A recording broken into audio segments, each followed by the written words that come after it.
Boa tarde a todos. Portanto, aquilo que, fazendo o convite do Inove, mais uma vez, muito obrigado. Aquilo que eu me propus falar foi do 5G e em cerca de meia hora, falar desde a tecnologia até às aplicações. Portanto, basicamente eu iria mostrar porque é que precisamos do 5G, não propriamente os modelos ou os casos de negócio, mas do ponto de vista tecnológico, o que é que justifica de facto que o 5G exista por comparação com as gerações anteriores. Iria depois abordar as questões do espectro, aliás o leilão acabou recentemente, e portanto perceber um pouco também, digamos, as conclusões do leilão e as necessidades de espectro para o 5G. Iria abordar um bocadinho de tecnologia da interface rádio e dos aspectos de rede e prioritariamente fazer a diferença com os sistemas anteriores e nomeadamente com o 4G. E depois, a terminais e serviços é basicamente falar das aplicações de facto que já existem, algumas delas, o 5G já funciona num número razoável de países europeus e mesmo além da Europa, Estados Unidos, Coreia, etc. E portanto, e depois as conclusões. Esta figura, provavelmente, para quem está na área, já a viu muitas vezes e, portanto, não, enfim, não quero estar a falar muito sobre ela, no sentido que é bastante conhecida, mas apenas para chamar a atenção que esta figura tem, de facto, os 3 eixos de desenvolvimento do 5G. Portanto, temos a parte do que se chama da banda larga, ou seja, do aumento da velocidade de transmissão dos dados. Temos a parte da latência baixa e comunicações ultraconfiáveis, digamos assim, que têm a ver precisamente com os casos em que a latência tem que ser muito baixa comparada com certos padrões que eu depois irei mostrar, precisamente para que se possa implementar certo tipo de aplicações, e depois também este eixo da conectividade enorme. E, portanto, basicamente, o que o 5G quer fazer é aumentar ainda mais o ritmo de transmissão face às gerações anteriores, nomeadamente o 4G, o LTE, aumentar a capacidade muito mais e diminuir a latência. E a questão que se coloca, então, como eu dizia há pouco, é porque é que isto é necessário do ponto de vista técnico, no sentido de potenciar novos serviços. Bem, do ponto de vista dos ritmos de transmissão, este, de facto, é um quadro, uma tabela que eu já mostrei muitas vezes, e cada vez que aparece uma nova geração, eu acrescento uma coluna do lado direito com um novo ritmo de transmissão, digamos assim. E, portanto, pondo aqui 1 gigabit por segundo, 1 ou 2, também não é muito relevante neste caso, como o valor de referência para o 5G em termos de ritmos de transmissão, nós vemos para aquelas aplicações mais corriqueiras do nosso dia-a-dia, de facto não precisamos do 5G para nada, ou seja, eu se quiser descarregar mesmo um vídeo com 10 mega, que é um daqueles vídeos ecos, digamos assim, que nós podemos fazer, isso demora 1/10 de segundo e, portanto, ninguém vai... O LTE com meio segundo já dá conta do recado. Claro que se nós formos, de facto, aos filmes de 8K, que é algo que não vamos ter nos nossos telemóveis, por motivos óbvios, não se justifica uma resolução tão grande para um telemóvel, mas se pensarem que o 5G pretende entrar também, digamos assim, nas questões da difusão, e portanto usar-se 5G para difusão e mesmo para streaming, em certos casos, obviamente, de filmes de muita alta resolução, neste caso do 8K, nós vemos que temos um filme que poderá chegar, um filme de 1h30, 2 horas, poderá chegar aos 800 GB e, portanto, descarregar um filme destes, fazer streaming de um filme destes, através do 5G já ocupa quase 2 horas e, portanto, significa que, obviamente, se nós quiséssemos usar o 4G em 150, estaríamos 12 horas, mesmo que fosse no máximo do que o LTE permite, que são os 300 megabits por segundo,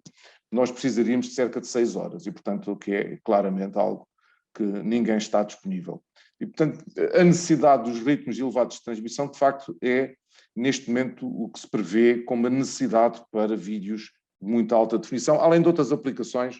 de que eu vou falar a seguir. No caso das latências,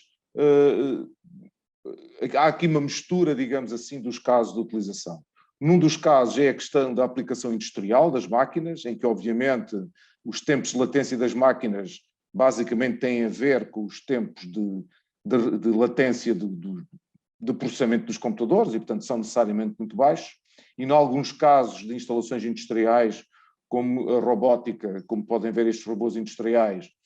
os tempos têm, de facto, de ser muito baixos, e muito baixo aqui é da ordem dos milissegundos. E quem fala nisto fala também noutros casos que eu irei falar a seguir. Mas mesmo do ponto de vista da atividade humana, digamos assim, ou do comportamento humano, nós precisamos também que o 5G nos ajude no seguinte sentido. Se nós vimos uma mosca, portanto, estamos aqui, enfim, normalmente, e vimos uma mosca, o tempo de reação que nós temos para apanhar a mosca é 1 segundo. Nós estamos alerta para apanhar a mosca. Mas, e por isso é que raramente a gente consegue apanhar as moscas. Não é? No entanto, se nós começarmos a pensar noutras áreas, e, por exemplo, a questão do som, do áudio, os nossos ouvidos são sensíveis a atrasos da ordem dos 100 milissegundos. Aliás, para quem se lembra das telecomunicações via satélite, das conversações via satélite, digamos assim, há muitos anos que isso desapareceu, no sentido que hoje em dia são essencialmente feitas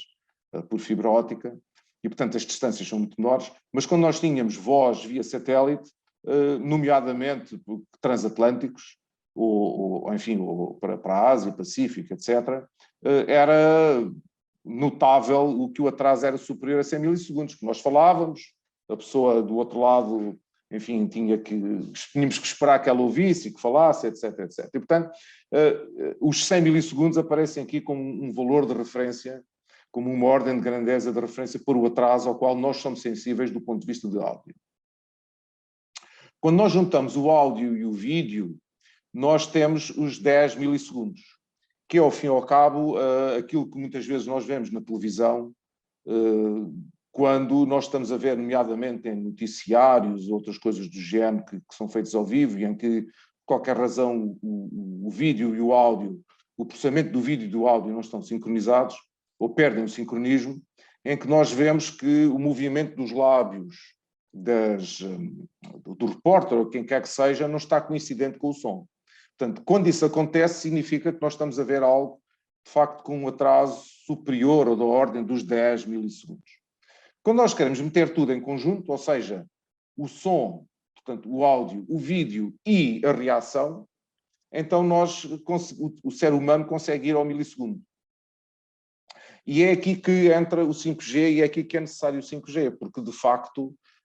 quando nós queremos colocar no 5G aplicações de realidade aumentada e virtual, nós vamos precisar que estes atrasos sejam, de facto, da ordem dos 1, 2, 3, 4, 5 milissegundos, portanto, da ordem de 1 milissegundo, porque se eu tiver aqueles óculos que conhecem de realidade virtual, neste momento ainda não com o 5G, mas que já permitem fazer um varrimento, digamos, do que nós estamos a ver. O nosso cérebro está habituado a ver, portanto, em tempo real, como é óbvio, não é? Com os óculos quaisquer, como os meus, por exemplo, e obviamente que se os óculos da realidade virtual não acompanharem esse tempo real quando nós mexemos a cabeça, nós vamos ficar tontos. E portanto, o 1 milissegundo é a fronteira, de facto, para que nós não fiquemos tontos, por exemplo, com os óculos de realidade virtual. E tudo isto depois tem a ver com aplicações, precisamente neste tipo de óculos de realidade aumentada e virtual. O terceiro eixo, o eixo da capacidade, tem de facto a ver com o 5G e com o IoT. Ou seja, quando nós metemos as duas coisas em conjunto e começamos a meter sensores em todo o lado, e já vou dar-vos alguns exemplos disso, o que vai acontecer, pura e simplesmente, é que cada pessoa, além de precisar de 3, diria eu, hoje em dia, que é o telefone, o tablet e o computador ligados à rede, vai precisar de dezenas de sensores e atuadores ligados à rede. E, portanto, a capacidade do sistema, de facto, do 5G tem que crescer muito, muito, muito, muito para nós podermos acomodar na rede os muitos sensores que nós vamos ter num futuro próximo, não só pessoalmente, leia-se os 3 que eu falei, mas na roupa também, por exemplo, e incluindo também depois nos carros e, enfim, em casa e em tudo o resto, Para não falar, isto é do ponto de vista de consumidor, se quiserem, do ponto de vista industrial, também já vou dar alguns exemplos sobre isso. E, portanto, são estes 3 eixos, de facto, que explicam a necessidade de o 5G ser necessário para fazer a diferença com o 4G. As estações base, portanto, aquilo que muitas vezes as pessoas chamam as antenas, digamos assim, as estações de base continuam a ser um elemento essencial de uma rede de comunicações móveis por motivos óbvios, porque, de facto, para um dado serviço de referência, e a cobertura do 5G, não se pode falar em cobertura, ponto final, parágrafo,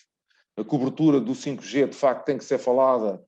para um dado serviço de referência, que é a mesma coisa que dizer eu vou definir um serviço que pode ser, por exemplo, um serviço a 500 megabits por segundo e com uma latência máxima de 10 milissegundos e para este serviço eu vou ter uma distância não sei quantos. Ou seja, falar em cobertura sem explicitar o serviço fez sentido no GSM, no 2G, quando basicamente a única coisa que nós fazíamos era falar ao telemóvel. Hoje em dia, falar de cobertura, de facto, nós temos que explicitar, no mínimo, o ritmo de transmissão e a latência que queremos ter para esse serviço. E, portanto, estamos aqui a falar de cobertura, que é aquilo que se chama ter as barrinhas no telemóvel, se quiserem, ou ter sinal suficiente tanto para realizar o serviço, e a cobertura depende, a distância, o sinal que eu preciso, depende precisamente do tal serviço, porque quanto maior é o ritmo de transmissão, maior tem que ser a potência do sinal, e portanto há aqui uma relação direta entre o sinal necessário no extremo da cobertura e o serviço de referência, o ritmo de transmissão, como eu falei. Estamos a falar também de capacidade, ter canais suficientes para o serviço, e aqui novamente é muito importante eu falar de qual é o serviço de referência, porque eu ter um serviço de voz ou ter um serviço de 500 megabits por segundo, o número de canais que eu vou necessitar para fazer este serviço para um dado utilizador é completamente diferente. Quanto maior é o ritmo de transmissão, mais canais eu necessito para aquele utilizador em particular. E também um problema que existe, que é inerente aos sistemas de comunicações móveis, que é a interferência entre estações base, que é os sinais das várias estações base interferirem entre si, porque partilham canais, frequências, etc. E, portanto, isto tem que ser gerido, obviamente, pela rede. E, portanto, a questão das estações base aqui é uma das questões que os operadores vão ter que lidar, que é, obviamente, colocar estações base pelo país todo para que nós possamos usar o 5G. E, portanto, aqui põe-se, de facto, uma balança de 2 pratos, em que num prato eu tenho a capacidade, noutro prato eu tenho a cobertura e não há milagres. Não há milagres no sentido que nós não conseguimos desafiar as leis da natureza. E, portanto, se eu quiser ter uma cobertura grande, eu vou ter necessariamente uma capacidade pequena e tenho que fazer isso nas frequências mais baixas. Se eu quiser aumentar a capacidade, eu vou ter que subir na frequência e, portanto, vou ter que diminuir a cobertura. E, como eu digo, não há aqui, eu vou mostrar-vos os números que suportam isto, não há aqui milagres no sentido que, quer do ponto de vista da eletrónica que é necessário suportar qualquer sistema de telecomunicações, como é óbvio, quer do ponto de vista das frequências, dos aspectos de rádio, portanto, é incontornável que esta dualidade exista entre cobertura e capacidade quando nós lidamos com as estações de base. Portanto, no que diz respeito ao espectro em particular, o que nós temos então é 2 bandas, que foram as bandas que foram leiloadas pelo regulador em Portugal, pela Anacom, e portanto temos a banda mais baixa, que é a banda dos 0,7 GHz, que é uma banda que, de facto, permite uma grande cobertura da estação base, da ordem dos quilómetros, muitos quilómetros, dezenas de quilómetros, dezenas no plural, inclusive, mas que não tem capacidade suficiente para fornecer serviços de 5ª geração no seu total, como, digamos assim, em termos de ritmos de transmissão, como irei mostrar a seguir. Do outro lado, temos outra banda que foi também posta a leilão, que é a banda dos 3,6 GHz, que esta sim tem a capacidade, ou seja, tem largura de banda suficiente para que nós possamos chegar aos máximos dos ritmos de transmissão previstos no 5G, 2 GHz, 1 gigabit por segundo, perdão, mas que, atendendo, de facto, à frequência ser cerca de 5 vezes mais elevada, reduz fortemente o raio de cobertura e, portanto, aqui iremos falar de coberturas não de dezenas de quilómetros, mas iremos falar de coberturas da ordem das centenas de metros. Há aqui também outro espectro que não foi leiloado, mas que há países europeus que estão a olhar para ele, digamos assim, mesmo de fora da Europa também, que é o espectro para redes privadas, ou seja, espectro para empresas industriais, ou enfim, ou não tem necessariamente de ser industriais, mas este é o caso que é mais falado, que é fábricas que queiram instalar redes privadas nas suas instalações para, como eu falei e mostrei há pouco, por exemplo, a questão de robôs industriais, portanto, linhas de montagem, o que quer que seja. Um problema que existe é que, de facto, é que o que está previsto neste momento, em termos internacionais, para o espectro de redes privadas não é muito elevado. E, portanto, isto não tem capacidade suficiente. E, portanto, isto pode limitar, de facto, em certas circunstâncias, pode limitar a oferta de serviços, e o que significa que as redes que os operadores têm na banda dos 3.6 poderão ou deverão ter que ser partilhadas não só entre consumidores, mas também os serviços a ser prestados a empresas no âmbito, portanto, das redes privadas. E já vou falar também nisso a seguir. Existe, claro, espectro não licenciado, nós estamos habituados a isso no Wi-Fi, por exemplo, onde existem duas bandas que são muito conhecidas, que é a banda dos 2.4 e dos 5.5, mas aí também estamos habituados a que o Wi-Fi caia e há todos os problemas que existem porque está sujeito a interferência. E se a interferência é um mal menor quando nós estamos a consultar uma página de internet ou quando nós estamos a falar, enfim, com um amigo,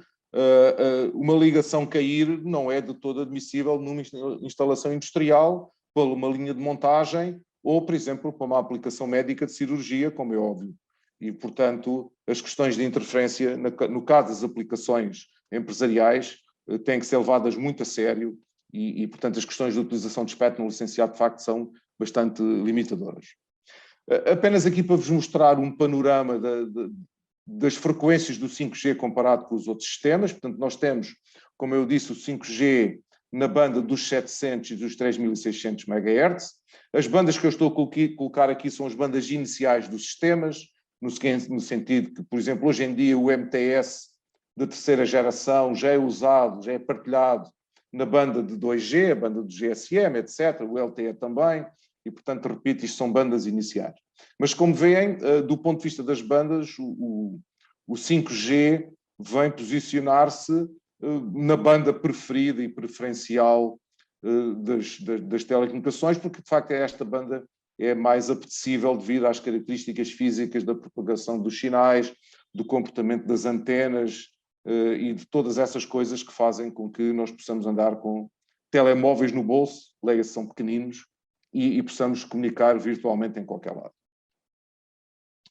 Do ponto de vista de interface rádio, ou seja, da maneira como é trocada a informação entre o nosso telefone e uma estação base, o 5G não tem novidade. Pela primeira vez, eu não pus aqui a primeira geração, porque essa era óbvia, era analógica e, portanto, enfim, coitada, não é? Mas, de facto, cada geração de comunicações móveis até agora tem sido uma geração que tem tido uma revolução completa na interface rádio, ou seja, na maneira como é trocada a informação dos sinais entre os nossos telemóveis, como eu dizia, e as estações base. O 5G, pela primeira vez, apresenta uma continuidade da interface rádio, ou seja, o 5G continua a utilizar uma interface que se chama OFDMA, portanto, Orthogonal Frequency Division Multiple Access,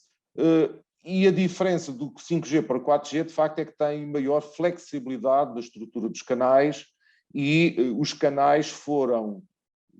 dimensionados ou estruturados, talvez seja melhor dizer assim, de maneira a que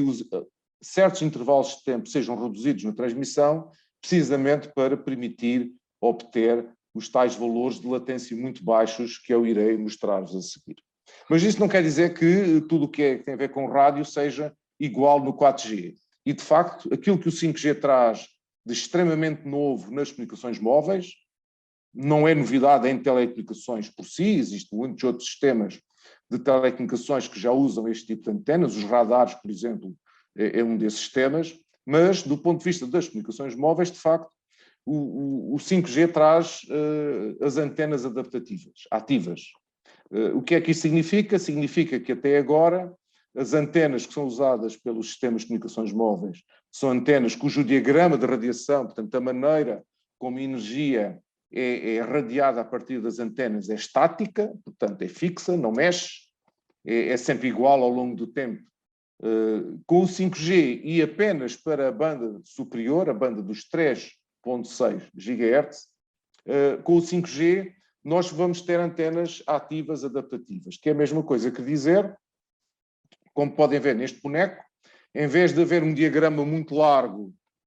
que abrange todos os telemóveis que estão aqui representados, cada telemóvel, cada utilizador, cada terminal vai ter um globo de radiação dedicado da antena da estação base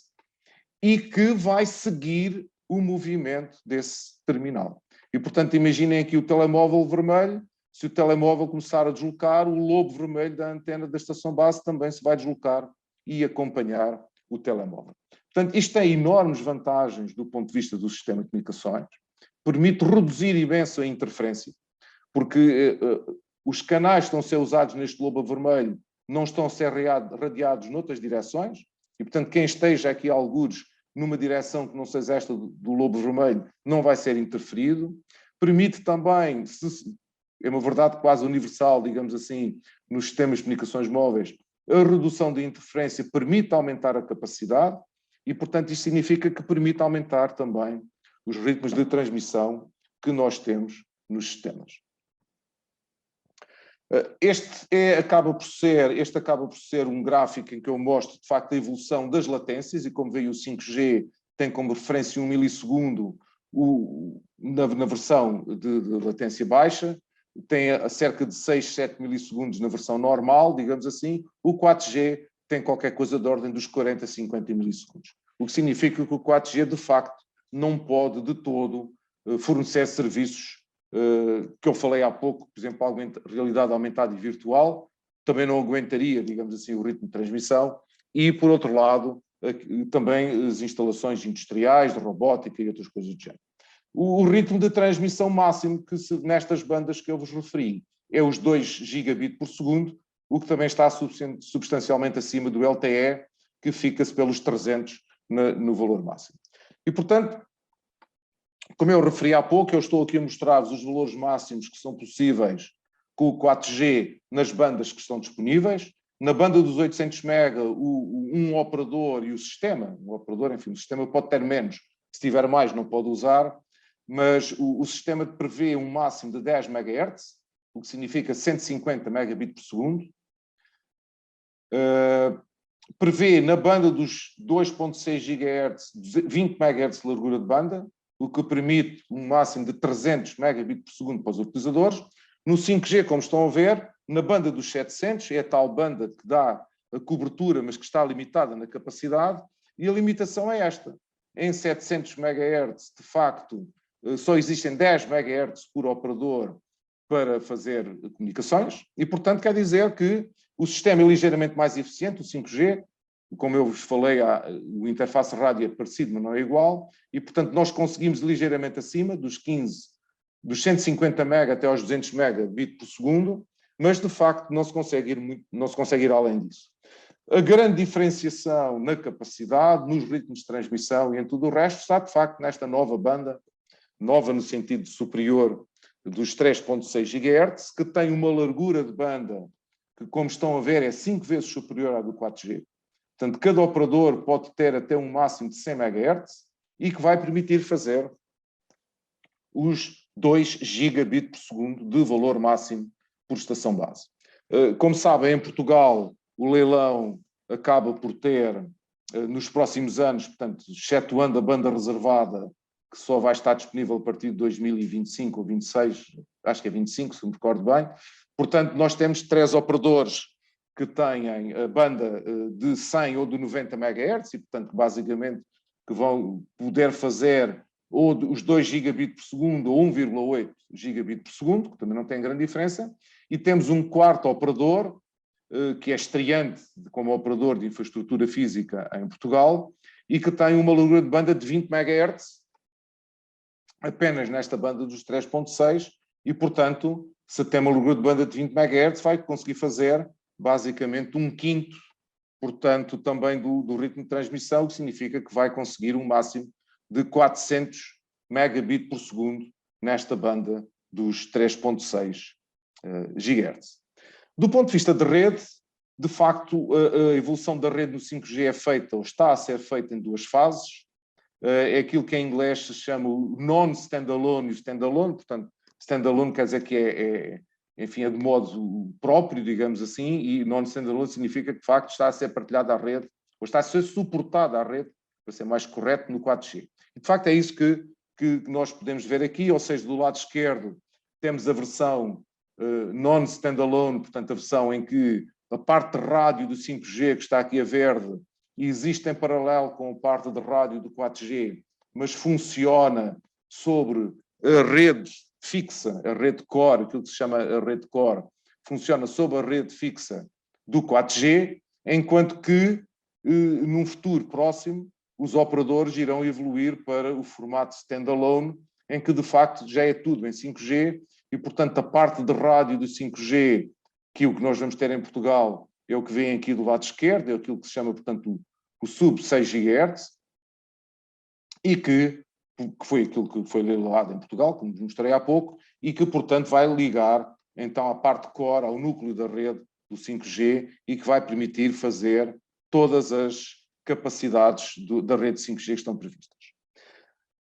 Do ponto de vista de rede, eu diria que acontece quase o contrário do que acontece na parte de rádio. Ou seja, por exemplo, o 2G e o 3G tinham a mesma rede, não havia diferença praticamente nenhuma entre a rede de 2G, GSM, e 3G, o MTS. O 4G já trouxe uma diferença grande, no sentido em que o 4G é uma rede suportada em IP completamente, e, portanto, a rede do 4G já não era compatível com a rede de 2 e 3G, mas a estrutura da rede ainda era razoavelmente idêntica. O 5G traz 2 grandes novidades, 2 grandes novas funcionalidades que fazem uma enorme diferença e que permitem também a oferta de serviços completamente diferentes. Portanto, uma delas é, de facto, a virtualização ou fatiamento, aquilo que se chama o slicing das redes, em que os utilizadores, não utilizadores consumidores, mas os utilizadores empresariais vão poder ter sub-redes, digamos assim, ou redes privadas isoladas na rede do operador de infraestrutura, com isolamento, o que significa que é a mesma coisa que eu ter num cano, ter um cano mais estreitinho que vai lá dentro com aquilo que eu quiser pôr e, portanto, o cano grande não me interessa, eu tenho o meu cano lá dentro, com as devidas diferenças, é isso que vai acontecer aqui. E aquilo que se chama o cloud networking, portanto, redes em nuvem ou qualquer outra coisa do género que possamos traduzir para português, que é, de facto, trazer as funcionalidades daquilo que se chama da cloud, que é termos servidores espalhados pelo mundo, onde nós pomos os nossos ficheiros na Amazon, na Google, na Microsoft, na Drop, enfim, no e-transfer, Dropbox, etc, etc. Tudo isso vai ser trazido, portanto, para as redes de telecomunicações com o 5G, para potenciar uma série de serviços que eu irei falar a seguir.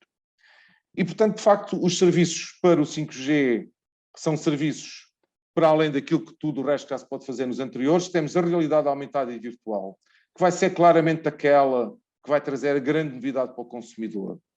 com muitos serviços que vão ser suportados nisto, para além, obviamente, de aplicações empresariais. A automação robótica, que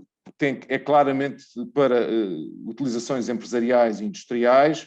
A biometria, mas do ponto de vista, de facto, nós temos sensores, portanto, a capacidade vai permitir, nós temos sensores nas roupas e mesmo sem ser nas roupas, hoje em dia já há relógios, já há braceletes, os óculos, enfim, tudo isso, e, enfim, a extensão do IoT através do móvel. Eu tenho aqui, enfim, alguns exemplos apenas, de facto, para mostrar isto, desde que nós podemos colocar em casa até os supermercados, os sensores nas roupas e aquilo que se chama os wearables, os utilizáveis, não é? Depois, em termos de transportes, de cidades inteligentes, os edifícios inteligentes, agricultura e ambiente, instalações industriais. Portanto, de facto, para além da utilização direta para nós, enquanto os dispositivos que podemos usar, as aplicações industriais vão trazer, de facto, a grande e a maior diferença para o 5G nos próximos tempos. Há uma coisa, ainda que há dias se falava nisso, na comunicação social, do Parlamento ter aprovado que a polícia portuguesa vai começar a poder usar câmaras nos uniformes. De facto,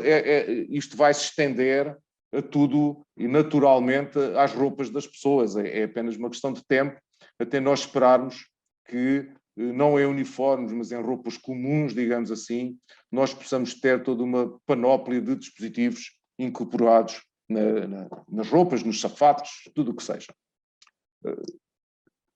As chamadas holográficas ainda pertencem um pouco à nossa imaginação,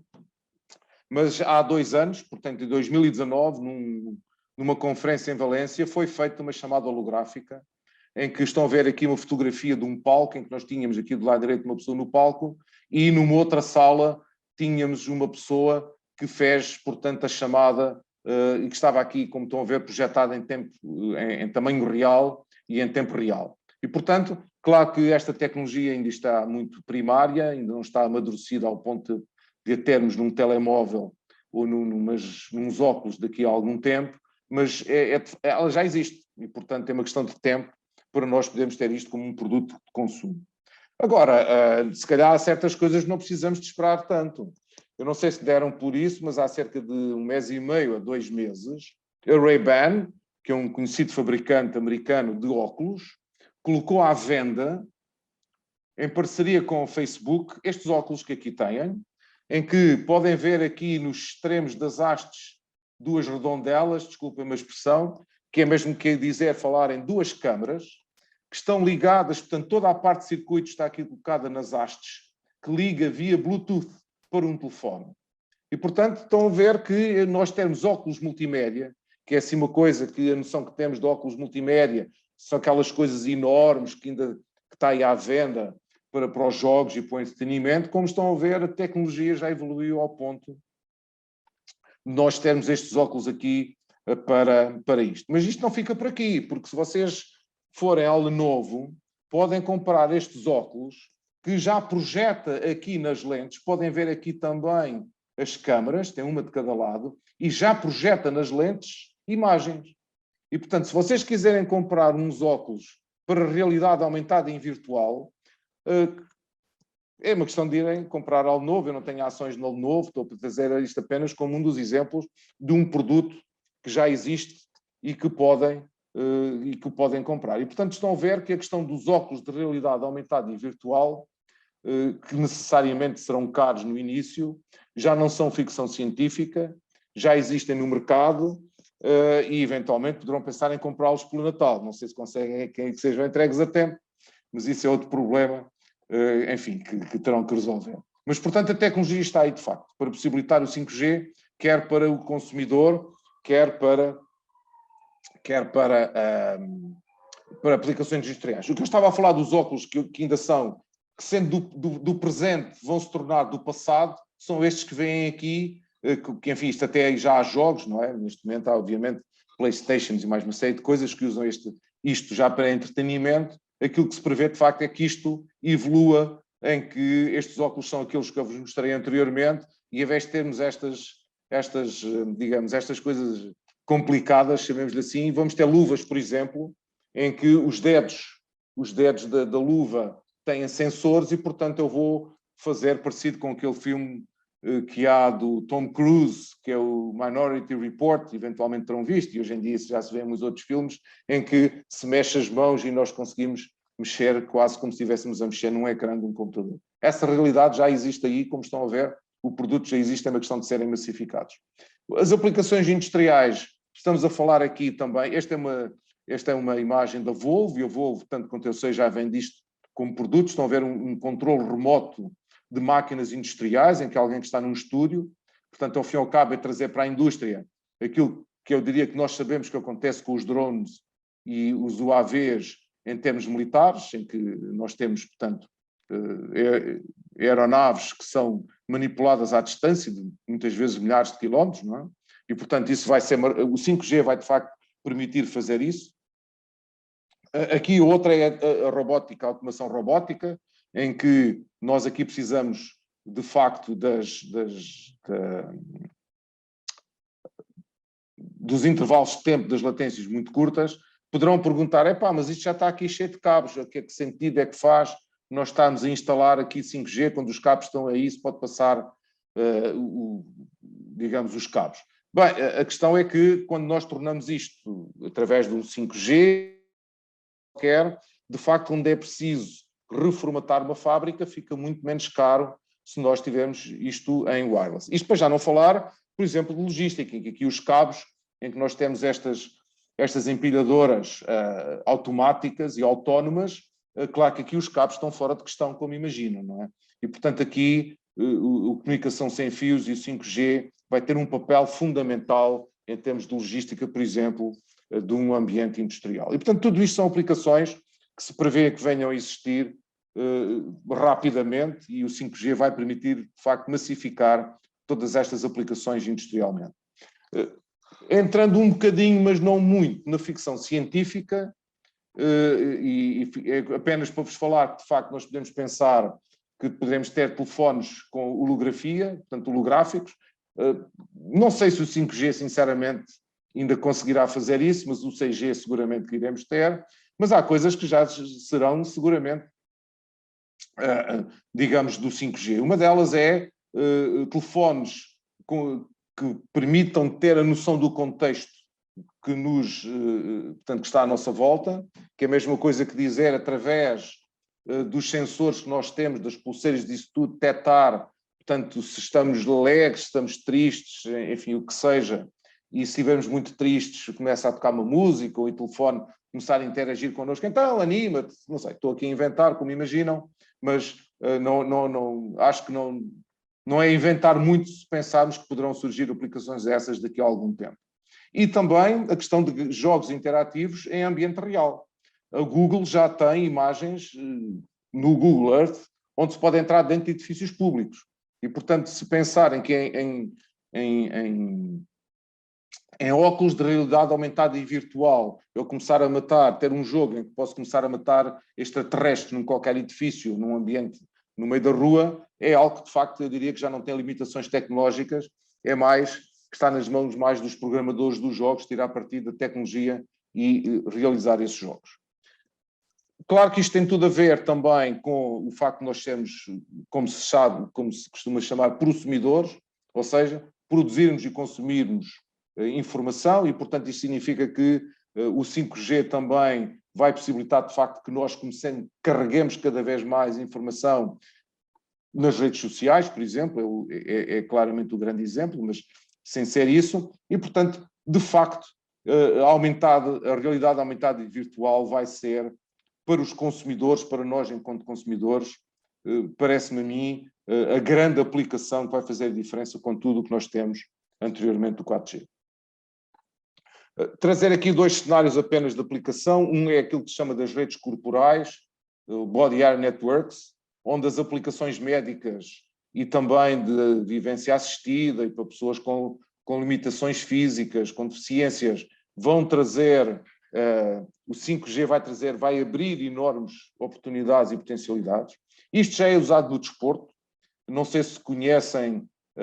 uma aplicação que existe no basquetebol americano, em que a bola, e no beisebol também, a bola e os jogadores têm sensores, e, portanto, pode-se ver no ecrã durante o jogo onde é que eles estão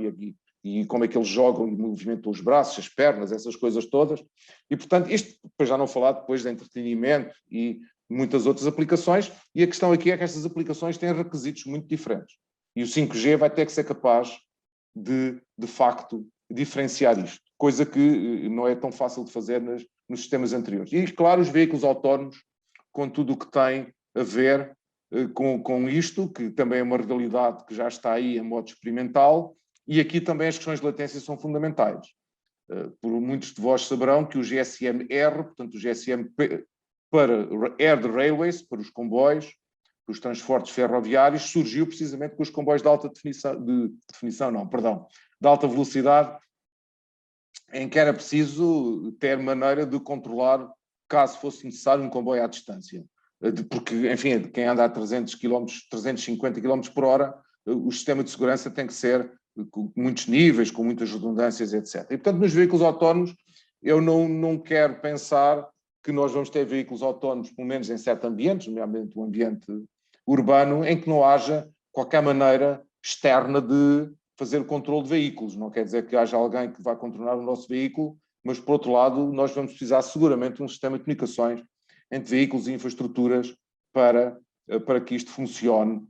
com segurança e todas as outras coisas que são necessárias, portanto, ter num sistema destes. E, portanto, em conclusões, eu peço desculpa se demorei um bocadinho mais do que devia, mas o 5G, de facto, está aí com características novas do ponto de vista de interface rádio, não propriamente, mas das antenas ativas, que, portanto, permitem uma grande adaptação aos cenários. Nas redes também temos, portanto, a virtualização e a nuvemização, como lhe queiram chamar em português, que vai permitir uma enorme variedade de aplicações e, portanto, e também teremos então novos terminais, desde os óculos a muitos outros terminais, que vão permitir, de facto, a que o 5G nos traga muitas novidades, quer diretamente como consumidores, quer às empresas, algumas industriais, e, portanto, não iremos ver serviços diretamente disso, mas seguramente outras empresas que irão prestar-nos serviços na área da saúde, do transporte ou outras, e, portanto, indiretamente, como consumidores, também vamos tirar partido disso. E fico-me por aqui. Muito obrigado.